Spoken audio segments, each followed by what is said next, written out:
रामकृष्ण हरी. मी अजय महाराज बारसकर, कीर्तनकार आहे, शाहीर आहे. शेती आणि सामाजिक प्रश्नाच्या चळवळीमध्ये गेले अनेक वर्ष 2006 पासून मी काम करतोय. आणि मराठा समाजाला आरक्षण मिळावं या मागणीसाठी मी 2006 पासून, म्हणजे माझं पहिलं आंदोलन नागपूरच्या हिवाळी अधिवेशनामध्ये त्या ठिकाणी त्या विधान भवनाच्या बाहेर झालं होतं. आम्हाला पोलिसांनी उचलून वगैरे नेलं होतं. आणि तेव्हापासून आजपर्यंत ही आंदोलनाची भूमिका आहे. मधल्या काळामध्ये राणे समितीचं रिपोर्ट आला आणि त्याच्यानुसार जे आरक्षण मराठा समाजाला दिलं आणि ते आरक्षण काही लोकांनी पुढे जाऊन कोर्टामध्ये त्याला आव्हान दिलं आणि ते स्टेट झालं. त्या स्टेट झालं असताना मी त्याच्यामध्ये एक रिट पिटिशन दाखल केली मुंबई हायकोर्टामध्ये आणि नामदार मुंबई हायकोर्टाला विनंती केली की कोणता समाज मागास आहे, कोणता समाज प्रगत आहे हे ठरवण्याचं काम माननीय नामदार उच्च न्यायालयाचं नाही, हे काम मागासवर्ग आयोगाचं आहे. अशी विनंती मी ज्यावेळेस सन्माननीय कोर्टाला केली, कोर्टाने सरकारला मत विचारलं. सरकारला सांगितलं तुम्हाला हे प्रकरण कुणाकडे चालवायचं, मागासवर्ग आयोगाकडे चालवायचं की आमच्याकडे चालवायचं, हे तुम्हाला स्वातंत्र्य आहे. आणि माझ्या पिटिशननुसार पहिल्यांदा न्यायमूर्ती संभाजीराव म्हसे पाटील यांचा मागासवर्ग कमिशन आयोग स्थापन झाला. म्हसे साहेबांचं मध्ये निधन झालं आणि त्याच्यानंतर जो आत्ता खूप बहुचर्चित गायकवाड कमिशनचा रिपोर्ट आहे तो रिपोर्ट आला. गायकवाड कमिशनचा रिपोर्ट आणण्यामध्ये माझी महत्त्वाची भूमिका या पिटिशन आणि या सगळ्या माध्यमातून होती. मधल्या काळामध्ये मी काही राजकीय पक्षामध्ये काम करत होतो, परंतु मी वारकरी असल्यामुळं आमचे निवडणुकीचे ते राजकीय पक्षाचे आणि आमचे वारकरी विचार हे जुळत नाहीत. म्हणून मी सगळं राजकीय काम बंद करून फक्त शेती प्रश्नावर त्या ठिकाणी काम करत होतो, रस्त्यावर उतरलेलो होतो आणि याही पुढे आहे. आत्ता मधल्या काळामध्ये मागच्या 4-5 महिन्यापूर्वी पोलिसांनी अंतरावली सराटीमध्ये उपोषणासाठी बसलेल्या मनोज जरांगे आणि त्यांच्या सगळ्या सहकाऱ्यांवर, मायमावल्यांवर त्या ठिकाणी लाठीचार्ज केला. हा लाठीचार्ज सगळ्या महाराष्ट्राने नव्हे, देशाने नाही, जगात पाहायला गेला आणि त्याच्यावर खूप टीका झाली, मन हेलावून गेलं. आणि मराठा समाज या एका घटनेमुळं अतिशय पेटला गेला आणि साहजिकच सगळेजण त्या आंदोलनामध्ये सक्रिय झाले, वेगवेगळ्या प्रकाराने सक्रिय झाले.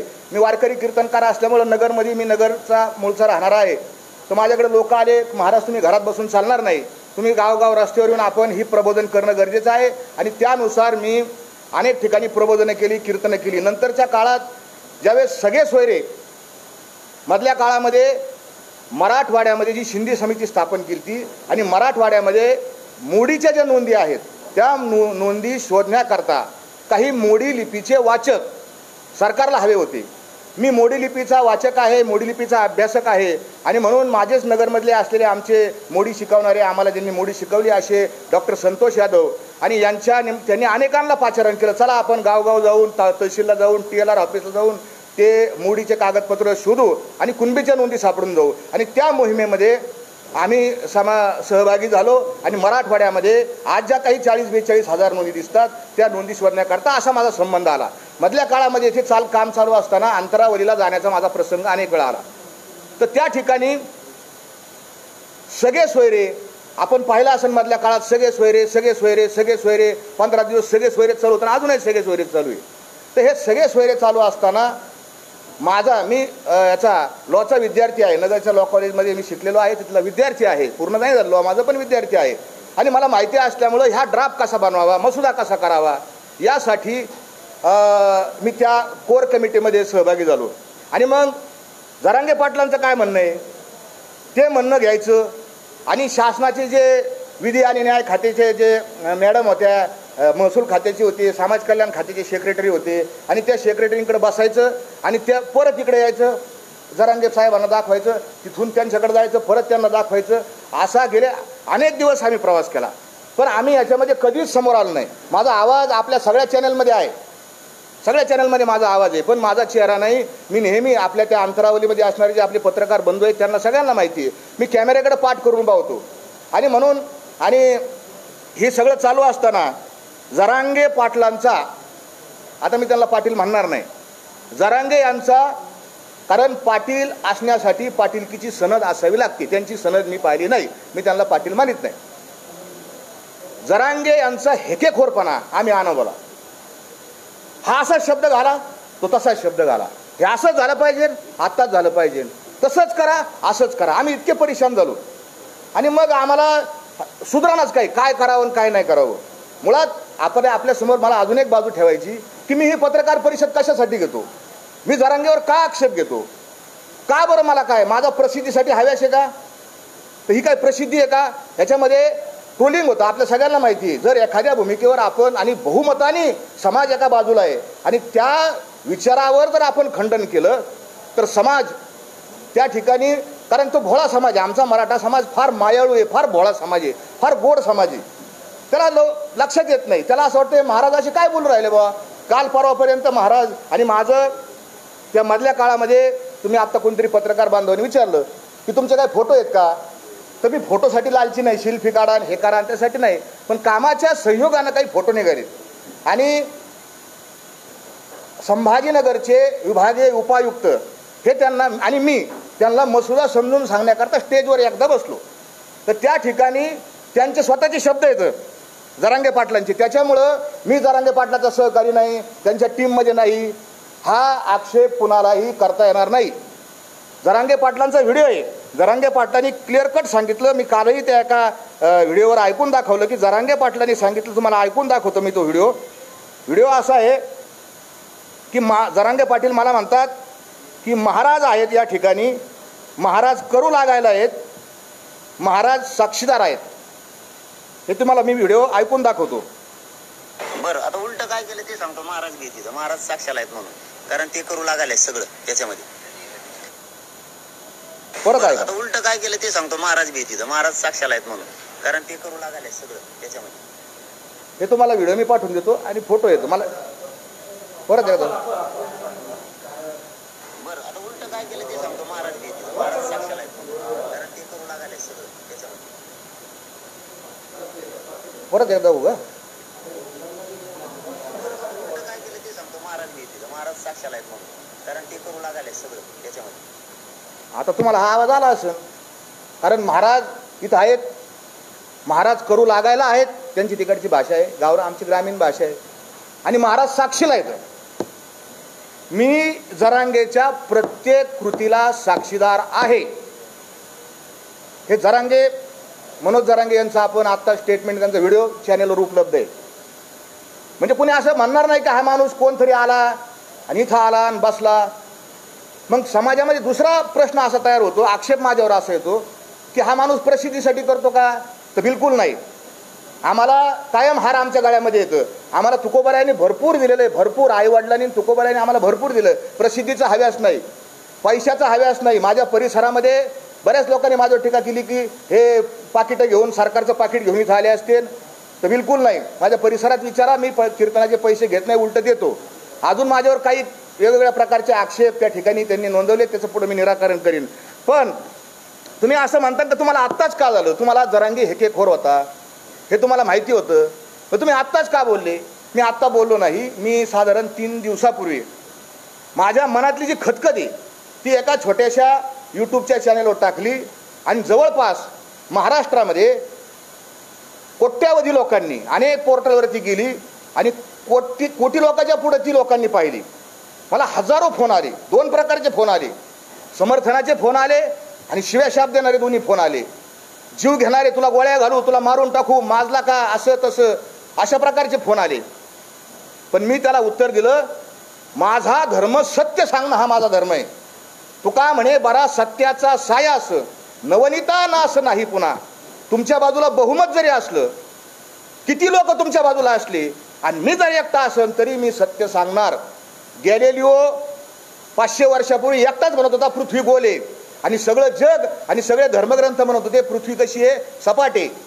कोण खरं ठरलं? काळ याचं उत्तर देईन, बारसकर महाराज बरोबर आहे की जरांगे बरोबर आहे. आणि सगळ्यात जास्त जसं एखाद्याचे 100 अपराध भरतात, आमच्या भगवान श्रीकृष्णाने सांगितले शिशुपालाचे 100 अपराध भरल्यावर त्याला मारलं, तसं या जरांगेचे 100 अपराध भरलेत. आणि 100वा अपराध कोणचा आहे, तर ह्या जरांगेने माझ्या जगद्गुरु तुकोबारायाचा अपमान केला. आणि तो मी कधीच सहन करू शकत नाही. मी कशासाठी गेलो तिथे स्टेजवर गेलो, त्या जरांगेंना म्हणलो, सगळे लोक म्हणत होते पाटील पाणी प्या, पाणी प्या, पाणी प्या, जरांगे पाटील पाणी प्या, अशा पद्धतीने घोषणा झाली होती. एक लहान लेकरू गेलं, हातात बाटली दिली, जरांगेंनी त्यांचं ऐकलं नाही. आणि शेवटी मी म्हणलं, बाबा मी देहूवरून आलो, मी काय सरकार नाही, मी नेहमी या सरकारच्या विरोधात भूमिका मांडत आलेलो आहे, मी देहून आलो, आपण एक ग्लासभर पाणी प्या.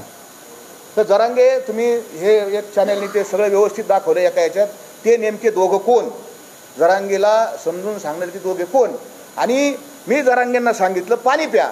जरांगे विचार करतायत, याच्या हातून पाणी पिऊ का नको. का विचार करतायत? कारण जरांगेंच्या लक्षात आलं, मी जर याच्या हातून पाणी पिलं कॅमेऱ्यासमोर तर हा मोठा होईल, हा कोणतरी मोठा होईल. आणि हा अहंगंड, हा श्रेष्ठत्वतेचा भाव, खोट्या श्रेष्ठतेचा भाव त्याच्या मनात आला. आणि जरांगेनी मला काय म्हणले, मला काय, मी लय लहान माणूस आहे, माझा किती, आम्हाला हाकलून द्या, मला माझ्या आम्हाला मान अपमान गोवे हे गुंडोनी ठेवावे. तुकोबर आहे ना, आम्हाला मान आणि अपमानाची काय नाही, मी तर फार शुल्लक माणूस आहे. पण हा, मी याला सांगितलं, अहो मी देऊन आलो, तू का म्हणे माझं धाडीले निरोपा, तू पाणी प्या, तुम्ही पाणी प्या. मला म्हणलं, ते मला नको सांगू संतन फिरतन, मला सारं कळतं. ज्या वेळेस तो संतन फिरतन तुकाराम महाराजांचा एकेरीवर उच्चार केला, मी म्हणलं, जरांगे तुझे 100 अपराध भरले, मी आता मला झोपच नाही लागली, तुम्हाला अजून मी पुढं काही, आता एकदम नाही पुढं काही गौप्यस्फोट करणार आहे जरांगेची, आजच्या याच्यात नाही करणार. आणि मग मी पहिला व्हिडिओ बनवला, दुसरा व्हिडिओ बनवला, मराठ्यांना कसं बर्बाद या जरांगेने केलंय. ते दोन्ही व्हिडिओ एका माध्यमाने, ते आपल्या एका चॅनलच्या माध्यमातूनच ते सत्य उघडकीला आलं. एका पत्रकार बांधवांनी ज्या मराठ्यांची घरं जरांगेंनी बर्बाद केली, उघड्यावर आणली, उद्ध्वस्त केली, त्यांचे मुलाखती एका चॅनलने घेतलेल्या आहेत. फक्त असं भानगड असं आहे की समाज फार लवकर विसरतो. तुकोबारांनी त्याच्यामुळे सांगितलं, विसरली तया थोर झाली, आणि खूप नुकसान झालं हा जरांगे. आणि म्हणून माझा वाद सुरू झाला. दुसरा माझा आक्षेप आहे की या जरांगे काय आक्षेप आहे माझा काय भाऊबंद नाही, माझं काय नुकसान केलेलं नाही, तरी काही नाही. आक्षेप का की याला शेजारी खुसमस करे लोक लागतील, हांजे करणारे लोक लागतील. जरांगे मला इकडं पूर्व दिशा, ती इकडंच पूर्व दिशा, असे लोक लागतील. आणि आमच्या कीर्तनकारांनी याच्यात कळस केला. कीर्तन हे परिवर्तनाचं साधन आहे, कीर्ती मानवाची गाऊ नये असे तुकोबारांनी सांगितलं. आणि आमचे लाळ खोटे कीर्तनकार, लाज वाटायला पाहिजे असे कीर्तनकार त्या अंतरावली सराटीत जातात आणि तिथं जाऊन म्हणतात, आता देहू आळंदीला जायची गरज नाही, अंतरावली सराटी हेच आपलं देहू आणि हीच आपली आळंदी, इठल इठल. अरे ही पद्धत आहे. एका महाराजांनी अभंग घेतला कीर्तनासाठी, ह्याची दान दे गा देवा, तुझा विसर न व्हावा. या जरांगेच्या आंदोलनासाठी त्या कीर्तनकारांनी, नालायक कीर्तनकारांनी तुकोबाराचा अभंगच बदलून टाकला. ह्याची दान दे गा देवा आणि मराठ्याला आरक्षण मिळावा. अरे आरक्षण मिळवण्यासाठी आम्ही जेलमध्ये गेलोय, आंदोलन केलेत, याचिका केल्यात, पैसे घातलेत. 2006 पासून आम्ही भांडत होत. पण आम्ही कधीच असं नाही म्हणलं की तुकोबारा यांच्या अभंगात आम्ही कधी बदल केलेला नाही. तुकोबारा यांचा अभंग जसं बायबलमध्ये बदल करता येत नाही, कुराण साहेब मध्ये बदल करता येत नाही, गीतेत बदल करता येत नाही, तसा ह्या महाराजांना गीतेमध्ये बदल करण्याचा, गाथेमध्ये बदल करण्याचा काय अधिकार. हा आक्षेप असे एक एक खूप तुमच्या जगाचे अहंकार किती आहे. का बोलतो मी तुम्हाला, माझी तळमळ, माझी कळत असेल तुम्हाला पोटातली तळमळ. याची एवढी पोरगी एका चॅनलवर मुलाखत गेली, काय म्हणली आहे, माझे पप्पा एवढे मोठे आहेत की ते देवाला झुकू शकतात. देव माझ्या पप्पाच्या पाया पडन, आमचा देव पांडुरंग आहे, पांडुरंग तुझ्या बापाच्या पाया पडन. एवढा जरांगे मोठा झाला. आणि लोक तुम्ही ऐकून कसं घेता लोक. अरे मराठ्यांना आरक्षण मिळावा याच्यासाठी आपण काय लागन ते करू, सरकारला अंगावर घेऊ, काही करू, पण देवाचा काय संबंध, तुकोबाराच्या अभंगाचा काय संबंध. हे का कसं काय. मला अनेकांचे फोन आले, ती बारकी पोरगी आहे. अरे बारकी पोरगी आहे, मग ज्यावेळेस लग्नाच्या सोयरिकी होतात का घर बघायला जाते, आईबाप कशी येतं, जसे आईबापाचे संस्कार तसे त्या लेकराचे संस्कार असतील. एवढं लेकरू त्याची इतकी अहंकाराची भाषा असन तर बापाची किती अहंकाराची भाषा आहे. हा मनुष्य मराठा समाजाचं नुकसान करणारा आहे, मराठा समाजाचं वाटोळं करणारा हा मनुष्य. मला हा अनुभव आला.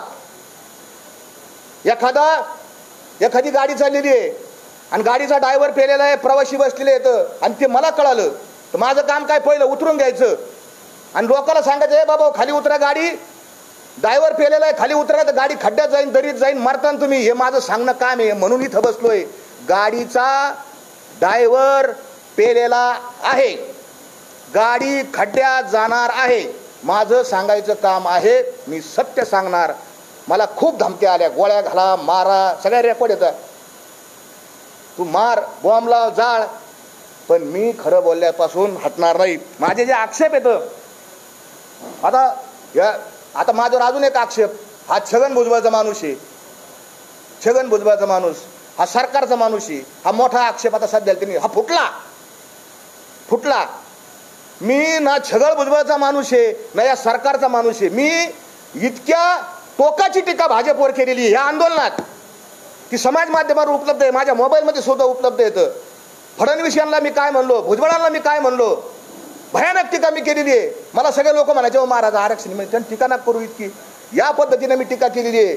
ज्या वेळेस भुजबळ आंबडच्या सभेमध्ये, आमच्या नगर शहराजवळ शिंडी नावाचं गाव आहे, तिथली एक महिला सरपंच आहे, आणि त्या महिला सरपंच बाईने जरांगे यांच्याविषयी एका फेसबुक या व्हॉट्सअपच्या ग्रुपवर अतिशय घाणेरड्या शब्दात टीका केली. त्यावेळेस त्या महिलेवर आम्ही गुन्हा दाखल करायला गेलो, आणि भुजबळ साहेब ज्यावेळेस बोलले त्या आंबडच्या सभेत, तर भुजबळ साहेबांचा निषेध आम्ही त्या गावात सभा घेऊन व्यक्त केलेला आहे, आणि तो व्हिडिओ माझ्याकडे उभा आहे. मला आपण भुजबळांच्या, आणि जसं जरांगे चुकले मी जरांगेच्या विरोधात बोललो, भुजबळ चुकले भुजबळांच्या विरोधात बोललो, आणि उद्याही भुजबळ जर चुकले तरी मी भुजबळांच्या विरोधात बोलणार आहे. भुजबळ आमचे मित्र नाहीत. काहीतरी कारण काढून मला त्या भुजबळांचं काही घेणं नाही. त्यांच्या तोंडावर मी कसं काय हात ठेवू? विधानसभेत ते बोलले ते भंडारा डोंगराचे अजय महाराज बारसकर आहेत, आणि त्यांनी हे जरांगे हेकेखोर आहेत असं त्यांना बोलून नाही दिलं. त्यांनी माझं नाव घेतलं, 3दा नाव घेतलं. मी म्हणलो की त्यांना माझं नाव घ्या, माझा काही संबंध. कोणी लाख कोटी लोकांनी व्हिडिओ पाहिला, कोणी काही बोलू शकतं. हा त्यांचा, मी भुजबळाचा माझा काही संबंध नाही. आता मुद्द्याचा विषय सांगतो, आरक्षणाच्या बाबतीतला विषय सांगतो. हे झाले त्याचे सगळे आणि त्याचं हे सगळं कायम हेच आहे की हा माणूस कसा कसा हे करतो. परंतु आरक्षणाच्या संबंधानं मी त्याला पहिलं सांगतो की आपलं काय ठरलं होतं 15 जानेवारीला. अजून एक त्याचं वैशिष्ट्य सांगतो, तो सरकारला निवेदनच देत नाही. त्याचं एक निवेदन दाखवा मला की बा आपण काहीतरी असलं नाही, तुम्हाला रजा जरी काढायची असेल पत्रकाराला तरी तुम्ही रजेचा अर्ज देता, प्रति संपादक साहेब असं अशी रजा काढायची. हा, तुम्ही जरांगेंचं एक पण निवेदन नाही, सिंगल वन निवेदन नाही सरकारकडं. पण जरांगेंचं निवेदन कॅमेऱ्यासमोर त्यांनी माझ्याकडे लिहून दिलंय, तो नाकारूच शकत नाही. माझ्याकडे त्याच्या ज्या 4 मागण्या आहेत ना त्याच्या अक्षरात लिहिलेल्या आहेत. त्यांनी काय 4 मागण्या केल्या, आणि तो कसा पलटतो, आज पलटी, उद्या पलटी, परवा पलटी, तेरवा पलटी, रोज पलटतो जरांगे, आणि खोटं बोलतो. जरांगेवर काय विश्वास ठेवला समाजाने की जरांगे पारदर्शक आहे. कोणतीही मीटिंग कॅमेऱ्यासमोर करतो, मंत्री येऊन द्या घोडा लावतो, त्याला घोडा लाव, याला घोडा लाव, याला बोल, त्याला आमदाराला बोल, शिव्या घाल. समाजाने प्रेम केलं, कारण कसं आहे, मराठा समाजाला खरं बोललेलं आवडतं आणि तोंडावर बोललेलं आवडतं. मराठा समाजाने स्वीकारलं, मी स्वीकारलं. पण जरांगेने 23 डिसेंबरच्या रोजी पहिली गुप्त मीटिंग कन्हैया हॉटेलमध्ये घेतली, आणि त्या मीटिंगचा मी साक्षीदार आहे. त्या बंद खोलीमध्ये आपल्या चॅनलच्या माध्यमाची अशी काच होती, काचेच्या बाहेर कॅमेरे लावले होते. जरांगे आमच्याशी बोलत होते, माझी कॅमेऱ्याकडे पाठायचे. मी तुम्हाला पहिल्यांदा सांगितलं की मी त्या मीटिंगचा प्रतिनिधी आहे, आतला साक्षीदार आहे. जरांगे आत एक बोलले आणि कॅमेऱ्यासमोर बाहेर जाऊन दुसराच बोलले. मला माहिती आहे काय बोलले, मी योग्य वेळी ते जाहीर करेन. दुसरी गुप्त मीटिंग, आणि त्या दिवशी काय ठरलं होतं, 23 डिसेंबरची हे होतं, आणि 25 तारखेला मुंबईला निघायचं होतं. सगळ्यांच्या साक्षी निघायचं होतं. जरांगेंनी सभेत काय घोषणा केली, 20 जानेवारीला. कोणी कोणाला विचारून 20 तारीख दिली, काय संबंध 20 तारीख द्यायचा. मुंबईला मोर्चा निघाला, आणि हे ड्राफ्ट आम्ही घेऊन गेलो. सरकारचे लोक होते, हा ड्राफ्ट असा वाचून दाखवलाय. बच्चू कडू आमदार त्यावेळेस होते, आणि त्यांनी अक्षरशः शब्द ना शब्द हा कॅमेऱ्यासमोर ड्राफ्टचा वाचून दाखवला. तो माझ्या माहितीप्रमाणे 18 जानेवारीचा व्हिडिओ आहे, तुम्ही काढून बघा. आणि मग तोच ड्राफ्ट पुढे गेल्यानंतर वाशीला काना मात्रा व्याकल्यांटी उकार न करता स्वीकारला. जाताना परत काय झालं, गुप्त मीटिंग करणार नाही, कोणाशी बंद खोलीत बोलणार नाही, मी साक्ष देतो. कारण ते म्हणलेले जरांगे ती महाराज साक्षीला येतं. आज जरांगेंची साक्षच बाहेर निघणार आहे. रांजणगाव गणपती येथे एका बंगल्यावर पहाटे 4 ते 6 या इतक्या वाजता एका उच्च पदस्थ अधिकारी, ज्या अधिकाऱ्याला त्यांनी शिव्या दिल्यात आत्ता, त्याच्याबरोबर मिटिंग केली. 2 तास मिटिंग केली. तो अधिकारी हुशार, त्याला माहिती आज त्यांनी सगळी रेकॉर्डिंग करून ठेवलेली. त्यांनी शिव्या खाल्ल्या. आता तो का रिटायर होईनच. जरांगेचं सगळं बिंग बाहेर फुटणार आहे. पुन्हा त्याच अधिकारी पुण्यामध्ये जे कॉलेज येते शेती महाविद्यालय, तिथून गाडीत बसले ते 2 जण आणि गाडीमध्ये त्यांनी अर्धा तास मिटिंग केली, गुप्त मिटिंग. लोणावळ्याची गुप्त मिटिंग तुम्हाला सगळ्याला माहिती आहे आणि वाशीला सुद्धा गुप्त मिटिंग केली. म्हणजे हा पारदर्शक नाही, हे समाजाने पहिलं डोक्यात ठेवावं. हा पारदर्शक माणूस नाही. दुसरं, वाशी मार्केटमध्ये त्या तिथं सभा चालू होती. कंटेनर आणला होता आणि त्या कंटेनरच्या वर सभा चालू होती. माझी विनंती आहे, लाईव्ह दाखवा लोकाला. त्यांचं लाईव्ह दाखवतात, आम्हाला बी थोडेफार काहीतरी आहे, आम्ही एवढं महत्त्वाचं सांगतोय. हा, तर त्या कंटेनरच्या वर जरांगे उभे होते, तिथं स्पीकरचा प्रॉब्लेम झाला. मी त्यावेळेस त्या जरांगेंचा सहकारी नव्हतो, कारण मला हे गुप्त मिटिंगा आणि काहीतरी आतल्या आत शिस्त आहे हे माझ्या लक्षात आलं. मग आम्ही एक आंदोलक म्हणून मी सहभागी होतो. एक आंदोलक माझ्याकडे आंदोलक म्हणून सहभागी झाले, ते सगळे फोटो वगैरे आहेत. आणि त्या वाशीच्या मार्केटमध्ये मी आंदोलकावानी खाली बसलो तिथं आणि जरांगे पाटील भाषणाला उठले. कुठल्याही परिस्थितीत आरक्षण घेतल्याशिवाय माघारी जायचं नाही. पुढे त्यांनी आज अजून एक सांगितलं, आरक्षण दिलं तरी आझाद मैदानात जायचं आणि नाही दिलं तरी तुम्हाला माहिती आहे आझाद मैदानात जायचं. सगळ्यांनी गुलाब टाळ्या वाजवल्या, हे जल्लोष केला. आमचे 7, 8, 10, 20, 5-7 हजार लोक आझाद मैदानात जाऊन बसले. आधी चला आपल्या जागा धरून बसू. आणि मग पुन्हा भाषणात ते काय म्हणले, सरकारने आपल्याला इतके वेळ वाट पाहायला नाही पाहिजे, द्यायला पाहिजे लगेच GR. तर तिथं ते सरकारच्या वतीनं सेक्रेटरी भांगे आणि अजून 1-2-4 जण सरकारचे होते, त्यांनी लगेच सांगितलं 15 मिनिटात GR देतो, ते अध्यादेश देतो. आपण ऐका, 15 मिनिटात देतो म्हणले. लगेच ते म्हणले, बघा हे काय म्हणायला लागलेत, 15 मिनिटात देतो, 15 मिनिटात देतो. ते म्हणायला लागले बरं का, ते म्हणायला लागलेत. हे सगळं नाटक आहे, 1 नंबरचा नाटक्या माणूस आहे. 15 दिवसापूर्वीच ते अध्यादेश नाही, त्याला काही कळत नाही, त्याला कायदे तिथं काडीची अक्कल नाही, त्याला कायद्याचा मानता का ढ कळत नाही त्याला. हे द्यायला लागलेत. 15 मिनिटात कसं शासन निर्णय होईल? 15 मिनिटात अधिनियम अध्यादेश 15 मिनिटात द्यायला लागलेत. आणि मग नाटक केलं, ते GR घेतला. आणि मग काय, पुन्हा फार महत्वाचे शब्द आहेत, मी का सांगतो, फार महत्वाचं आहे. अधिक मी काय जास्त घेणार नाही, एकाच मुद्द्यावर पत्रकार परिषद संपवणार आहे. आणि मग त्यांनी तो सगळ्या सोयऱ्याचा GR हातात घेतला आणि काय म्हणलं, नीट ऐका, माझ्या सगळ्या मराठा बांधवांना आणि सगळ्या महाराष्ट्रातल्या सगळ्या लोकांना विनंती आहे की मराठा समाज तुमचा दुश्मन नाही. आम्ही जात जोडण्याचं काम करतो. विष्णुमय जग वैष्णवांचा धर्म भेदाभेद भ्रमामंगळ. आणि मग जरांगेंनी काय सांगितलं की हे अर्धवट ज्ञानलय बेकार असतं आणि मग हे सगळं वाचून घ्यावं लागेल. त्याच्यातला काना, मात्रा, यकार, ओलांटी हे सगळं वाचून घेऊ, बघून घेऊ. पटलं तर हा अधिनियम अध्यादेश घेऊ, नाही तर आझाद मैदानात जाऊ. हे त्यांचे शब्द आहेत. मी थोडाफार मागं पुढं होईन, पण त्याचा आशय असा आहे. आणि मग तो GR घेतला, शासन निर्णय घेतला. आणि मग हे जरांगे साहेब पुन्हा त्या बंद खोलीमध्ये जाऊन त्यांनी चर्चा केली. हे जे जरांगे आहेत ना, हे सामाजिक विद्वेष पसरवतात. आमच्या समोर ते जे भांगे जे आहेत, सेक्रेटरी समाज कल्याण खात्याचे प्रधान सचिव, त्यांना म्हणतात हेवांजऱ्याचे हेवांजरी आहे, म्हणजे लोक खुश करायला बीडमधल्या लोकांचं त्यांना आनंद वाटायला, हलाबाड माणूस आहे. आणि मग ह्या भांगेंच्या बरोबर जरांगेंनी बंद खोलीत कस काय चर्चा केली, सगळ्यांनी पाहिलं तुम्ही.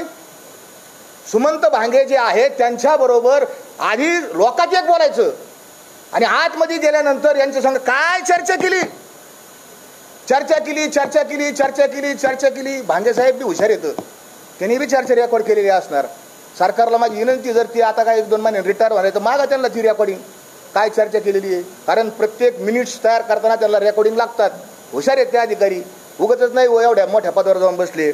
आणि मग पहाटे 3 वाजता यांचं काय झालं, आणि मग आणि पुन्हा काय म्हणले त्या भाषणामध्ये बघा, मी अभ्यासक बोलावणार, मी वकील बोलावणार, मी या सगळ्यांना बोलावणार आणि मी सगळं कण वाचू काढणार. मराठा समाजाची कुठल्याही प्रकारे फसवणूक होता कामा नये. माझा मायबाप समाज, हे सगळे बोलवण्याचे शब्द येतं. माझा मायबाप समाज आणि लेकरं बाळ. अरे मी बी मराठा समाजाचा आहे, मलाही बोलता येतं, मलाही ॲक्टिंग करता येते. अरे आम्ही कीर्तनकार म्हणजे तुम्ही म्हणले ना हसवायला, हसू रडवायला, रडव काही करतं. हा एक नंबरचा कलाकार आहे, याला ऑस्कर पुरस्कार द्यायला पाहिजे, इतका कलाकार आहे हो. हा या जरांगेनी तिथं काय सांगितलं, माझे वकील बोलावणार, वकील आणा. कोणचे वकील आले? जरांगे जाहीर कर, त्या वाशीच्या बंद खोलीमध्ये कोणचे वकील होते, कोणचे अभ्यासक होते, काय तुम्ही चर्चा केली, काय कायद्याचा खल पाडला, काय किस पाडला? करू शकत नाही, करू शकत नाही महाराज. आणि ते झाल्यानंतर 3 वाजता मंत्री केसरकर आणि ते दुसरे एक मंत्री कोणते तरी ते लोढा, त्यांच्या हाताने 3 वाजता त्याची मीटिंग का वाजतात बघा, 3 वाजता आणि 2 वाजता. तवर आता कॅमेरावर यायला बी काहीतरी झोपा बिपा असतात ना, तवर तरी बी थांबले होते काही काही लोक. 3 वाजता यांनी मीटिंग घेतली आणि सांगितलं आता आपलं आंदोलन संपलं. तरी बी डबल गेम, तरी बी मी विचार करीन आझाद मैदानात जायचं का नाही. त्याच्या आतली तुम्हाला गेम सांगतो, मला समाजाला सत्य सांगायचंय. हा काय नेमका काय ब्लॅकमेल करत होता. अध्यादेश मान्य झाला, मान्य झाला अध्यादेशाला. अध्यादेशाने काना मात्र वाचला आणि अध्यादेशामध्ये 16 फेब्रुवारीची तारीख आहे. हा अध्यादेश 16 आपण वाचा. मराठा समाजाला माझे हात जोडून पाया पडून कळकळीची विनंती आहे. 16 तारखेचा त्याच्यात लिहिलेलं आहे. हा अध्यादेश 16 तारीख 16 फेब्रुवारी त्या दिवशी किंवा त्यानंतर अंमलात येईल असं लिहिलेलं आहे, क्लिअर कट लिहिलेलं आहे. आणि मग यांनी दुसरी अंधारातून एक मागणी लावली, मी माग जातो. आता अध्यादेश घेतला, विजय झाला, फटाकडे वाजले, लोकांना आनंद झाला, आरक्षण मिळालं, आरक्षण मिळालं. पण आता गुलाल घ्यायला आझाद मैदानावर जायचा हळूच मानला होता. आणि हे कशासाठी? सरकारवर दबाव. काय याला साध्य करायचं होतं? याला एकच गोष्ट साध्य करायला होती की मुख्यमंत्री एकनाथ शिंदे यांनी इथं यावा आणि मला गलासभर पाणी पाजावा. याच्यासाठी त्याचा सगळा अट्टहास चालू होता, यासाठी केला होता अट्टहास. जरांगे हे सगळे पुरावे माझ्याकडे येतो, सगळे पुरावे माझे. तुझी ही जी चाललेली सगळी खटपट आहे, तुझी ही चालली ही फक्त श्रेयवादा करताय, स्वतःला मोठं म्हणून घेण्याकरताय. असंख्य पुरावे मी देऊ शकतो. आरक्षण कोण मागतो? तुम्ही सगळे समजदार माणसं आहेत. आरक्षण कोण मागतं? गरीब लोक आरक्षण मागत आहेत. हा जेसीबीतून फुलं मागणारे लोक कुठून आले? जेसीबीचे पै फुलं. अरे एवढा हार,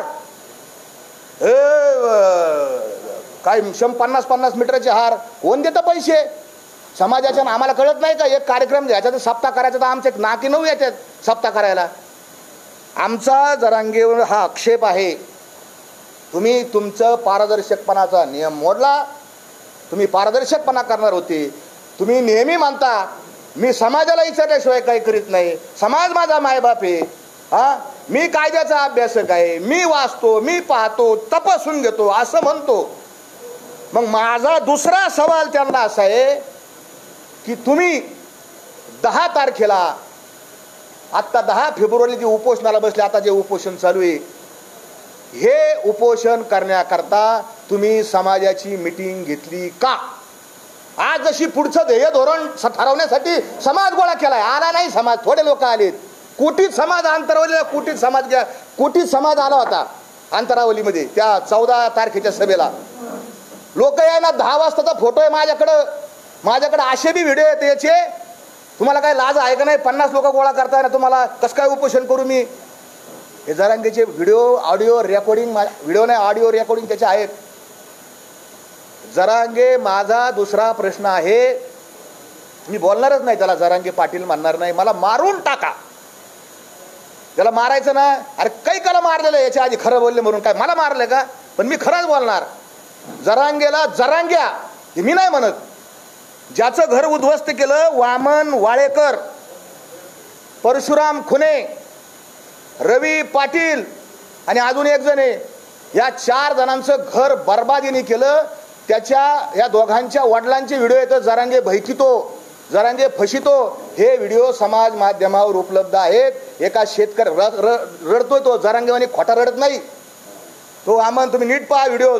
त्या वामनराव वाळेकरांच्या डोळ्यात जे अश्रू आलेले येतं ते दुःखाचे अश्रू येतं आणि याचे अश्रू मगरीचे अश्रू येतं, नक्राश्रू ज्याला म्हणतात आमच्याकडं. आणि या जरांग्यांनी मराठ्यांची घरं उद्ध्वस्त केली.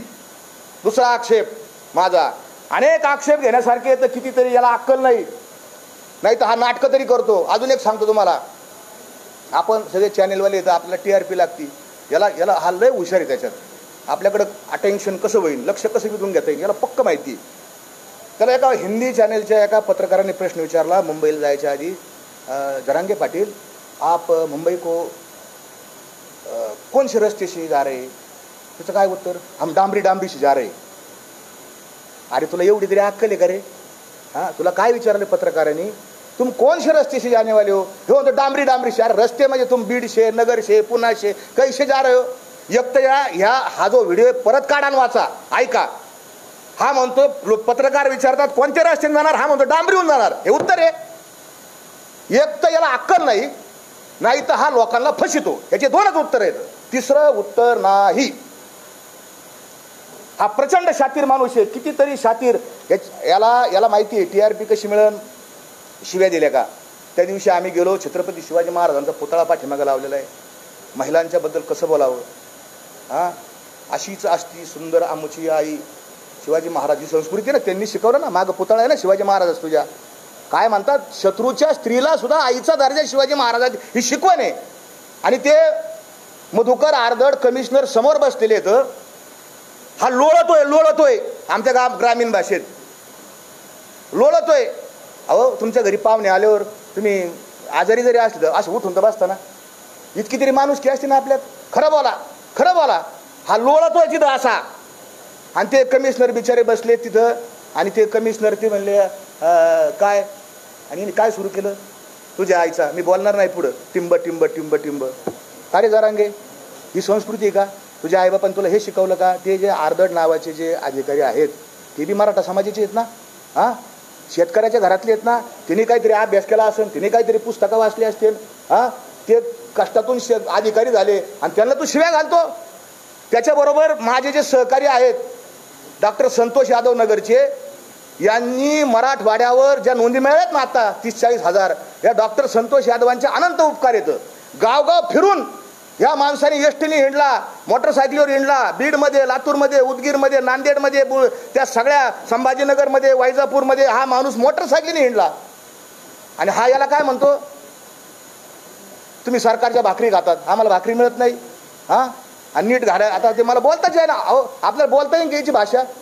मला सांगा ना, मलाही बंद नाही, तुमचं लाईव्ह चालू आहे, मला असं कळलंय, हां तुमची आई असं पुढं बोलला, याला पटतं का, याला शोभतं का? जाम. अरे तू सरकारला शिवे दे, मी बोलणार नाही ते शिंदेचं, पवारांचं, ते फडणवीसचं, मला काय घेणं नाही त्यांचं.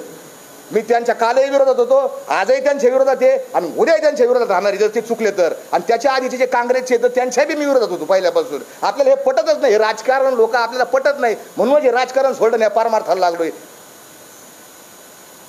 खूप बोललाय तो, म्हणजे हे कल्पना शक्तीच्या बाहेर आहे कोणताही माणूस. मी विनंती करतो, मला अनेकांचे फोन आले, महाराज आणि तुम्ही काय आले तिथे गेलते, आणि तुम्ही काय आले गेलते तिथं. अरे यांनी बोलावलं मला, माझ्याकडे रेकॉर्डिंग घेता, यांनी बोलावलं, यांनी मला माफी मागितली, याच्या कोर कमिटीने माफी मागितली. चुकलं महाराज तुम्ही या. आणि मी गेलेलो नाही, मला आत्मसन्मान आहे, मला सुद्धा मान सन्मान आहे, मी कशाला जाऊ त्याच्या स्टेजवर जर अपमान केला तर. आणि त्यांनी बोलवलं महाराज. आणि ह्या सगळ्या गोष्टी, अनेक गोष्टी सांगण्यासारख्या आता.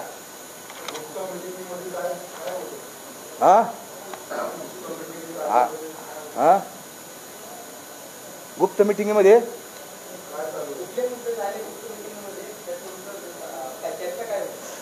आता हे तुम्ही विचारायला पाहिजे त्याला. होतो ना. पहिली गुप्त मिटिंग कन्हैया हॉटेलमध्ये झाली 23 डिसेंबरला. बीडला, ते बीड संभाजीनगर रस्त्यावर कन्हैया हॉटेल म्हणून आहे, तिथं पहिली गुप्त मिटिंग झाली. ती काय म्हणजे इंटरनेटवर आहे. दुसरी गुप्त मिटिंग त्यांची म्हणजे मला माहिती असलेली बरं का. दुसरी गुप्त मिटिंग झाली रांजणगावला एका बंगल्यामध्ये, MIDC मध्ये, जिथं ते मुक्कामाला होते. त्याचं टायमिंग सांगतो, पहाटे 4 ते सकाळी 6 वाजेपर्यंत. तिसरी गुप्त मिटिंग यांची पुण्याचा जो रस्ता आहे जिथून ती आमचा मोर्चा चालला होता सगळा, त्याच्यामध्ये एक ते पुण्याचं पाषाण रोड आहे, ते औंधचा परिसर आहे, राजभवन आहे, तिथून ते दोघं साहेब मोठे उच्च अधिकारी होते, ते दोघं माझ्या देखत त्यांच्या गाडीत बसले. मला म्हणले तुम्ही बसा. मी म्हणलं मी नाही बसत, मी नाही मोकळा म्हणलं, हे शितुडे शेणून घ्यायला मला नाही मोकळा. आणि ते गेले. त्याच्यानंतरची मिटिंग लोणावळ्याला झाली, ती मला सगळ्यांना माहिती होती. लोणावळ्यावर आपण आक्षेप घेतलेले होतं आणि त्याच्यानंतरची बंद मिटिंग वाशीला झालेली आहे. बोला तुम्हीच विचारा, मी आता जमलं सांगू याचं.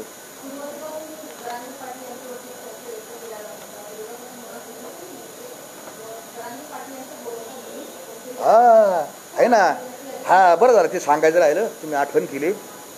10 तारखेला जरांगे हे उपोषणाला बसले. पहिला आक्षेप, आज जसं समाजाला बोलावलं मिटिंग घेऊ पुढची दिशा ठरवू, मग 10 तारखेला का नाही बोलावलं? 10 तारखेला जरांगे त्यांची जे काही लोक होते आणि तिथं योगायोगाने मी बी होतो तिथं, आणि जरांगे काय म्हणले, त्यांची चर्चा झाली बरं का, आता उपोषणाला बसायचं आणि सगळ्या ग्रामस्थांनी विरोध केला. आत्ता चालू आहे आपण 16च्या नंतर बसू ना, आत्ता चालू आहे आपण 16च्या नंतर बसू. जरांगेला एक फोन आला, आता तुमचं उत्तर देतो मी. जरांगेला एक फोन आला आणि ते फोन असा चालू असताना त्यांच्या एखाद्याने विचारलं काय करतो पाटील? ते म्हणले काय ना, आता पत्रकार बसलेत, रोजचा सकाळचा ते तुमच्या मुंबईमधले एक राऊत आहे, त्यांचं जसं असं त्यांचा यांचा एक व्यवसाय झालेला आहे, सकाळी सकाळी पत्रकार परिषद धंदाच झालेला आहे. आणि ते मी पत्रकारांना बाईट देऊन येतो आणि मग आपण 4 वाजता मिटिंग घेऊ आणि मग उपोषणास ठरवू. हे त्यांचे शब्द आहेत बरं का. 10 तारखेचे त्या पवित्र मंचकावरती जाऊन बसले. त्यांचा तो मंचक फार पवित्र आहे तो असा, तिथे येणारे सगळे असे हुजरे गुलाम असते तिथे असे सगळे त्या पवित्र मंचकावर गेले आणि प्रेस सुरू केली त्यांनी. आणि प्रेस सुरू केल्यानंतर काय म्हणलं, पहिलं वाक्य त्यांचं तुम्ही त्या दिवशी 10 तारखेच्या प्रेसमध्ये नीट ऐका, ऐका. ते वाक्य असं होतं, हे बघा आता मी उपोषणाला बसलोय, पुढचं बोला. हे त्यांचे पुढचं बोला. लोक म्हणले अहो मिटिंग घ्यायची होती आपल्याला, मग नाही आता मी बसलो म्हणले, आता पुढचं बोला. अरे तू कोणाला बसला विचारून? तुझे सगळे लोक म्हणतात पाणी प्या, तू विचारलंच कोणाला? मुदतच जर 16 तारखेपर्यंत, 16ला अधिकारी ना आपल्याला बसायचा.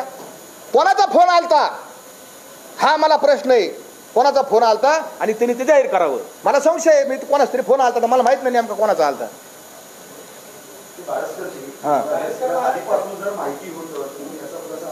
हा बरोबर यस हा बरोबर. त्याचं कारण असं होतं की मी जर काही बोललो, मी आता माझ्या जवळच्या सहकार्यांना बोलायचं रे माणूस बरोबर नाही राव, लय कोणावर तोंड टाकतो, याची हेतू याचे उद्देश समजत नाही राव, याची बॉडी लँग्वेज सुद्धा डेंजर आहे म्हणले. मी मानसशास्त्राचा विद्यार्थी, याचं जरा डेंजरच दिसते म्हणले, मला काय खरं वाटाना भोय.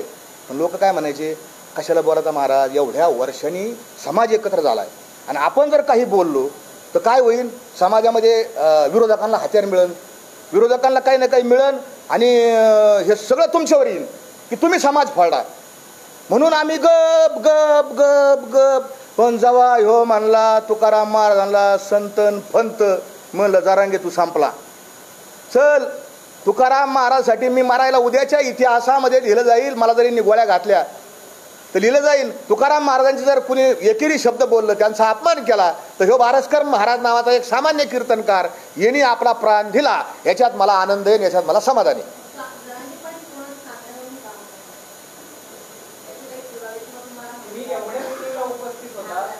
पाणी तरी प्यायला काय परत विचार.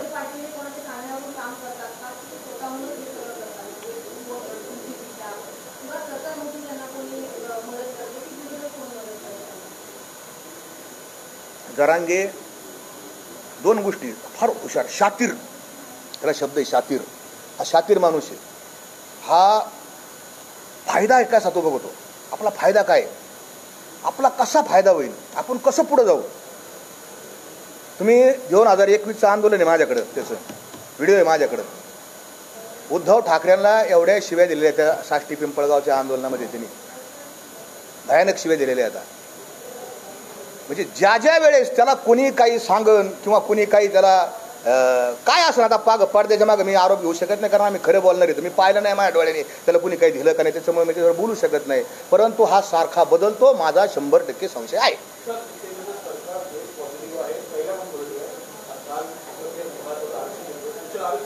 हा हा हा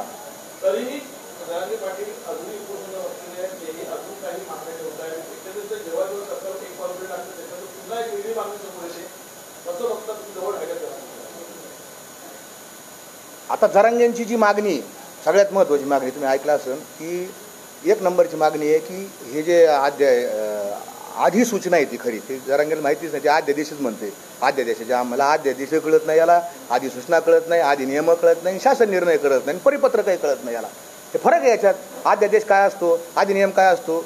हा अधिनियम आहे 2012च्या अधिनियमामध्ये ही केलेली तरतूद आहे, ही केलेली वाढ आहे 2012च्या. हा अधिनियम याच्यामध्ये असं दिलंय की आपलं सरकार हे आपलं सरकार कोणचं आहे, लोकशाही सरकार आहे आपलं. कोणत्याही सरकारला जर कायदा करायचा असेल, अधिनियम करायचा असेल, 2001च्या कायद्यामध्ये कलम 8 मध्ये तरतूद केलेली आहे की सरकार वेळोवेळी त्यांना योग्य वाटेल असे नियम बनवू शकेल, जेणेकरून लोकांना जातीचे प्रमाणपत्र देणे सुलभ होईल, असं कायद्यात तरतूद आहे.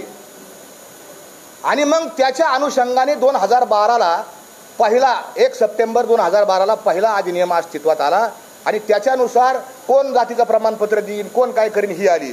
2017मध्ये त्याच्यात अमेंडमेंट आली. 2018ला एक अमेंडमेंट आली, कारण आमच्या कुणबीच्या ज्या नोंदी आता काही काही गावामध्ये फक्त कुणबी कू लिहिलेलं असायचं. मग अधिकारी आम्ही घेऊन जायचो, साहेब हे कुणबी म्हणजे कुणबीचे. तर अधिकारी आमचा असला तर बरं चालायचं, अधिकारी थोडा घेणारा जण असं बस बरं चालायचं. पण अधिकारी जर दुसऱ्या विचारधारेचा असला मग अधिकारी लगेच देतच नसायचं, तकलीफ द्यायचा अधिकारी. खरं आहे बरं काही, वास्तव आहे, हे भेदाभेद करतात हे अधिकारी बसलेले सुद्धा. म्हणून तर लोक तळलेले आहेत, म्हणून समाज रस्त्यावर आलेला आहे. आणि समाज का रस्त्यावर आलेला आहे ते एक सांगतो तुम्हाला की मराठा समाज हा आतून इतका पेटलेला आहे, भयानक पेटलेला आहे. त्या का पेटला त्याचे कारण वेगळे, त्याचे कारण आर्थिक येतं, त्याचे कारण आत्मसन्मानाचे कारण येतं, त्याचे कारण मराठा समाजाला वेळोवेळी धग बसलेली आहे. हिंदू मुसलमानाचे भांडणं झाले, दंगली झाल्या, ते हिंदू मुसलमानाच्या दंगली झाल्या म्हणायला झाल्या, पण त्या खऱ्या दंगली झाल्या मराठा मुसलमानाच्याच झाल्या. तुम्ही पाहिला असेल मधल्या काळामध्ये ब्राह्मण, पूर्वीच्या काळात ब्राह्मण ब्राह्मणेतर वाद होता, ते म्हणायला होतं ब्राह्मणेतर, पण त्याच्यामध्ये मराठ्यालाच तकलीफ झाली. ती काय तकलीफ झाली नंतर सांगा नाही खाली. त्याच्यानंतर कोणचा वाद आला, दलित सवर्ण वाद आला. दलित सवर्ण वादामध्ये तकलीफ ही फक्त मराठ्यालाच झाली. आणि त्याच्यानंतर आता हा वाद मराठा आणि ओबीसी, हे जरांगेला एवढी अक्कलच नाही की समाजाचं काय नुकसान झालं टप्प्याटप्प्याने. या सगळ्या प्रोसेसमध्ये मराठा समाजाचं भयानक नुकसान झालंय. मराठा समाज आयसोलेट झालेला आहे, बाजूला पडला गेलेला आहे.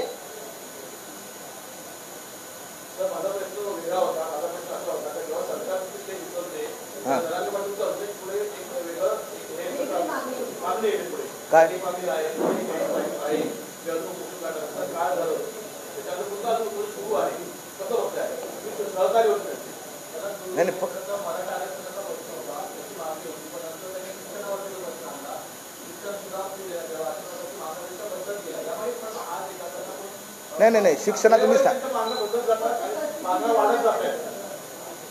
आहे, शिक्षणाचं तुम्हाला सांगतो. शिक्षणाचं काय झालं, मी जरांगे पाटलाला सांगितलं, आमच्या दोघांची चर्चा झाली. आम्ही आंदोलक आहे, ते आंदोलक येतं, मी काय सरकारचा अधिकारी नाही. मी म्हणलं जरांगे पाटील एवढा मोठा समाज गोळा झाला तर आपल्याला समाजाकडून काही ना काही अजून वाढीव घेता येईल, जे सरकारात देता येणं शक्य आहे. मग सरकार काय देऊ शकतं, तर सरकार मराठा समाजाला पैसे म्हणजे निधीच्या याच्यामध्ये देऊ शकतं.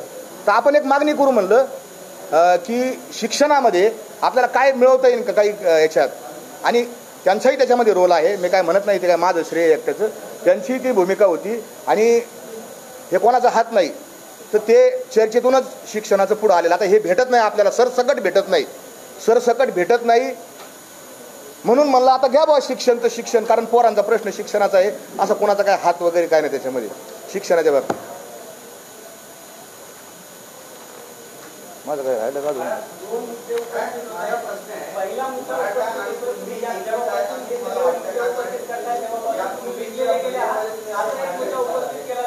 एक मराठा कुणबीचं कोण बोलत, एक तुमचं घेतो उत्तर.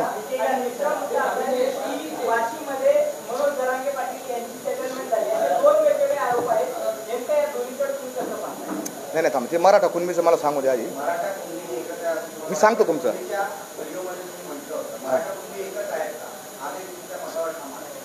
कसं आहे, मराठा कुणबी हे सगळ्या महाराष्ट्रात एक नाहीत. कोकणाचा प्रॉब्लेम वेगळा आहे. कोकणामध्ये जे लोक आहेत त्याच्यामध्ये दळवे असतील, सुर्वे असतील, सावंत असतील, ही तुम्हाला प्रातिनिधिक नावं सांगितली. हे आणि कोकणामध्ये जे कुणबी येतं, तिलोरे कुणबी, हे संपूर्ण हे दोन्ही समाज वेगळे येतं. हे जे मी आता तुम्हाला 3-4 प्रातिनिधिक आडनावं सांगितले, यांच्या 500 वर्ष जरी मागे गेलं तर यांच्या नोंदी मराठीच सापडतात. किती पाठीमागं जा, त्यांचे ताम्रपत्र येतं, पत्र आहे त्यांच्याकडं, सनदा येतात त्यांच्याकडे, मराठीच सापडतं. आणि तिथले जे कुणबी येतं ते वेगळे येतं. त्यांच्या आणि यांचे रोटी बिटी व्यवहार होतं. रोटी व्यवहार सगळीकडे होतात आता, कारण आपण कोणत्या हॉटेलमध्ये जेवायला गेलं तर किचन कोणत्या जातीचा किचनमध्ये कुक कोणत्या जातीचा विचारित नाही. रोटी व्यवहार सगळीकडे चालू झालेला आहे. पण बीटी व्यवहार हा कोकणातल्या तिलोरे कुणबी आणि कोकणातले मराठे जे आहेत त्यांचा होत नाही. कोकणातल्या मराठ्यांनी मोठ्या मनाने जरांगे पाटलांना पाठिंबा दिला. खऱ्या अर्थाने त्यांचं मी कौतुक करेन की हे विसंगत असताना आणि तिथल्या कुणबींनी, तिलोरे जे कुणबी येतं तिथल्या कुणबींनी सरसकट मराठा आणि कुणबी एकच आहे याला विरोध केला. गावगाव ते कुणबी समाजाची मुलं मोटरसायकल रॅली घेऊन त्यांनी विरोधात प्रचार केला ओबीसीच्या बाजूनी आणि मराठा समाज शांत राहिला. त्याच्यामुळं कोकण जर वगळला तर इतर सगळा महाराज म्हणजे पुणे इकडचा घाटावरचा सगळा भाग याच्यात आमच्या सगळ्यांच्या ज्यांच्या नोंदी मराठा आहेत आणि ज्यांच्या नोंदी कुणबी आहेत त्यांच्या एकमेकात सोयरिकी होतात. ते कळतं नाही का आम्ही सोयरी करायला दाखले घेऊन जात नाही. ते इकडचे एक येतं, तिकडचे वेगळे येतं. आणि अजून एक सांगतो की त्या कोकणातल्या आता मी काय नवीन आहे मॅडम, तुम्ही हसता माझ्याकडे. माझी पहिलीच वेळ पत्रकार परिषद घ्यायची, नंतर मी घेईन चांगली खाऊन पत्रकार परिषद. ते कोकणातल्या मराठा लोकांची मागणी होती. काय होती की आम्हाला स्वतंत्र मराठा आरक्षण मिळावं. खरोखर होती काय, ते नारायण राणेंची मागणी नव्हती, खरोखर मागणी त्यांची. मी स्वतः अनेक लोकांशी बोललो, फिरलेलो तिथं. तर मग त्यांची मागणी होती आमचं दैवत, महान दैवत, ते दैवत काय म्हणलं बघ, त्यांची मागणी असेल तर मराठा त्यांना घेऊ द्या. मग काल मराठा आरक्षण त्यांना मिळालं. ते किती टिकन काय टिकन हे मला माहीत नाही उद्या काय, कारण त्याच्या विरोधात ते चष्म्यावाला साहेब जाणार आहे कोर्टात. तो मोठ्या मोठ्याने बोलत होतो, तो आमचा विरोधक आहे. बाटल्या फोडल्या तर त्याचे चष्मे लावले ते जातं तिकडं. तर त्या मराठ्यांना आरक्षण मिळालं. मग आनंद उत्सव करावा का नाही? त्यांना कुणबी घ्यायचं नाही. कोकणातल्या मराठ्यांना त्यांना मराठा आरक्षण मिळालं, बरोबर. मग आनंद करायला पाहिजे का? याच्या मांडवात सुताक पडलं होतं की माझ्याकडं तलाठी सुद्धा नाही आला काही पत्र घेऊन. मला याची आतली माहिती मागणी, मला याचे माझ्याकडे रेकॉर्डिंगच येतं याच्या. मला कोण घाबरतो? याचे कारण आहेत ना, मी ते सांगाल पुढच्या वेळेस. याने आनंद हो, सरकार आणि प्रशासन, माझं असं मत आहे, मी चांगल्या शब्दात सांगतो, हे वारांगणा येतात आहे का नाही. ते फक्त पैशाचे असतात, ते कोणाचेच नाही. सरकार हे कोणाचंच नसतं. आपल्याला वाटतं बा आपल्या आमच्यासाठी घातिले दुकानं. मी ते तुकोबरायांच्याच भाषेत उत्तर देतो. भूत भविष्य कळो यावे वर्तमान. तुकोबरायांच्या भाषेत उत्तर देतो बागेश्वर महाराजांना की भूत भविष्य कळो यावे वर्तमान, हे तो भाग्यहीन त्यांची जुडी, जगरूढी साठी मांडिले दुकान, जातो नारायण अंतरोणी. तुकोबरायांनी सांगितलं भूत भविष्य वर्तमान हे आम्ही पाहत नाही, आम्हाला मान्य नाही. त्याच्यामुळे तो विषय संपला रे. तुकोबराय नाही म्हणतात म्हणल्यावर आम्ही कशाचं समर्थन करतो? मग अशी सांगितलं मी काय ते जर घेत असेल तुकोबरायच्या विरोधात भूमिका घेतच नाही, आम्ही कोणाच्या विरोधात. तुम्ही म्हणले अमेरिकेचे राष्ट्रपती संगणात, पण कुठल्याही प्रकारची जाळपोळ करू नका, कुठल्याही प्रकारची दगडफेक करू नका, रस्ता रोको करू नका. माझ्या अंगावर 5-6 गुन्हे आहेत या सगळ्याचे, आणि गुन्हे सरकार दिलं आणि गुन्हे मागे जातेत असं होत नाही. न्यायालय स्वतंत्र यंत्रणा आपल्या देशात आहे, त्याला विचारल्याशिवाय गुन्हे मागे घेता येत नाही. म्हणून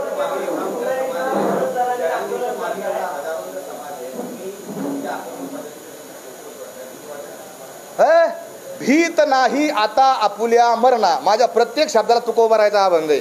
भीत नाही आता आपुल्या मरणा, दुःखी होता न जना देखवे, किंवा बुडते हे जन न देखवे डोळा, येतो कळवळा म्हणून या, किंवा मरणा आधी राहिलो मरोनी मग होते म्हणे. आता आधी मी मरून घेतले.